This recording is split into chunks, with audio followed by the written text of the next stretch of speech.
Hello Cricketers, and welcome to Cricketing with Delonda. It's me again, Delonda, and thank you so much for joining me today.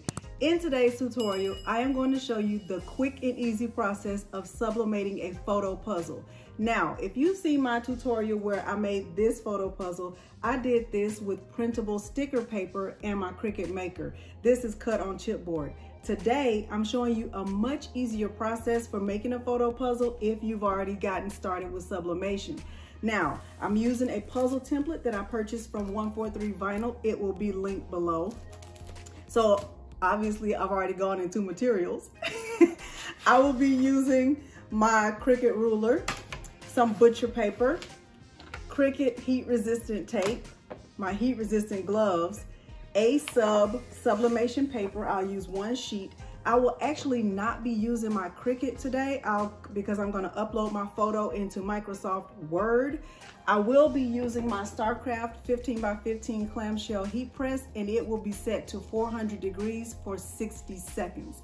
Okay, I think that is just about it. If you're wondering about the ink that I use, I'm currently using Hippo Sublimation ink. That's what's in my printer. My printer is an Epson 2760 EcoTank. Okay, so without further ado, let's head on over to Microsoft Word. I am in Microsoft Word, and the first thing I'm going to do is stretch out my margins. Just bring them out. Same way that I did the other day when I made the clock, the photo clock. I'm just bringing my margins all the way out so that I basically don't have any margins.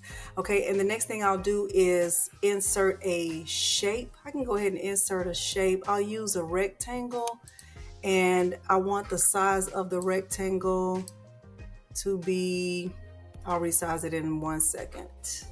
10.2. 10.2. And I want the width of it to be, let me double check that. Let's say 8.2. 8.2. Not 8.25. Let's say 8.2. Okay. And then I'll have to format my shape. I need to bring it over so that it fits all the way on my paper. Okay. Let me bring it up also. Bring it up a little more. Let me make sure my margin is all the way out. Okay. All right, so I have a full sheet. Now I am going to fill this shape with a picture, and I am going to go to my downloads. It says, please wait while we load pictures. Okay, it's taking a minute to think about it.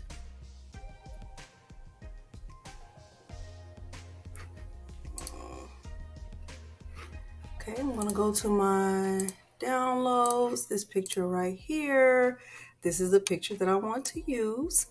And now I will click, I'll go to File, I'll click Print, and I will click on my printer properties. It looks a little bit different when you are printing from Microsoft Word than it does when you're printing from Cricut Design Space. Okay, I am going to mirror this. And I'm also going to click this little button right here for print preview because I want to see what it's going to look like when it's printed out. Okay, the size of my puzzle is 8 by 10, but remember when you're doing sublimation, you want your printed image to be a little bit bigger than the actual thing you're going to put it on. So it says my margins are small. Am I sure? I'm going to click yes. Okay, and that's exactly what I want. So now I am going to insert my paper into my Epson 2760 printer that I converted for sublimation. And I will get this printed, and everything I'll do from here will be back on the camera. I have my image printed from my printer. What I typically do is just lay it on my heat plate, and I just let it sit there for a little bit to let the ink completely dry. I always do this. I don't ever skip this step. And I just let it sit there for about a minute or so. While it's doing that, I have everything else ready. I have my butcher paper. I just have two pieces of butcher paper. Typically I just use one and I just fold it, but you'll see that. Okay, so this has been a few seconds. It's hot.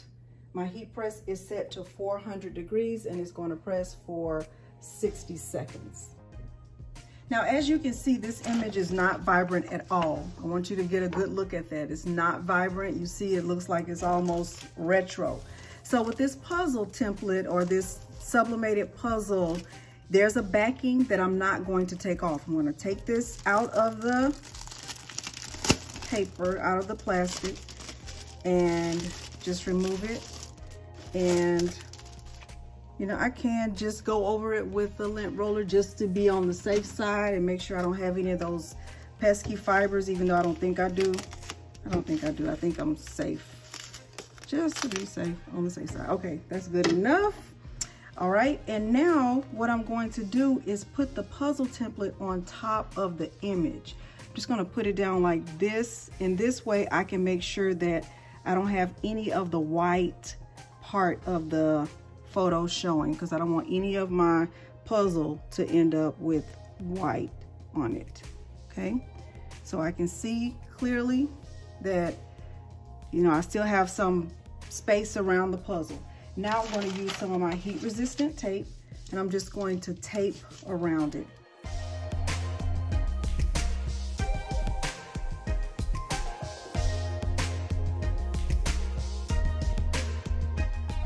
Okay, so I have that, I have it taped down, and now what I'm going to do is I'm going to flip this over and I'm going to put it on my heat press, and I'm going to let my heat press do all the hard work. Now, I would not put this on my heat press in this direction, because what needs to hit the heat press is the image, my sublimated image. So this is what needs to go right under the heat plate. So I'm gonna put it on my press. So I have my image on top, the puzzle is on the bottom. I'm just gonna put a piece of butcher paper on top. I typically just use one sheet and I fold it, but I'm gonna do 2 sheets. You don't have to do it this way. It's just what I do. I just like to have it extra protected. And I'm gonna press this on 400 degrees for 60 seconds. Right at about 3 seconds, 2, 1, okay? Make sure you have on gloves because the sublimated puzzles are very hot. I don't know if you can see the steam that's coming up, but okay, this is always a good sign. When you can see the image through the paper, that's always a good sign. Okay, let me make sure that you can see this. Should I take it down? Take it, okay. All right. Ooh, that is really good. It's really, really it. Can you see that? It's super hot.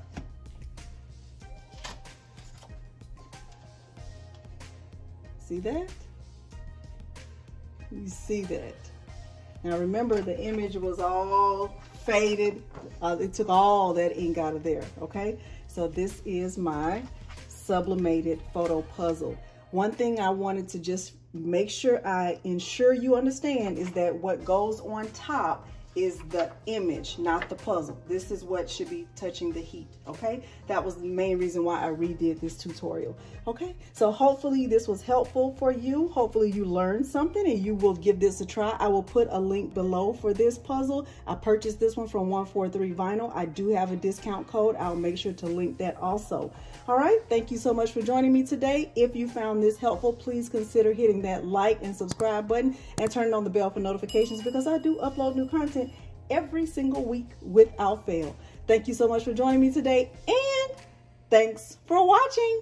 Bye.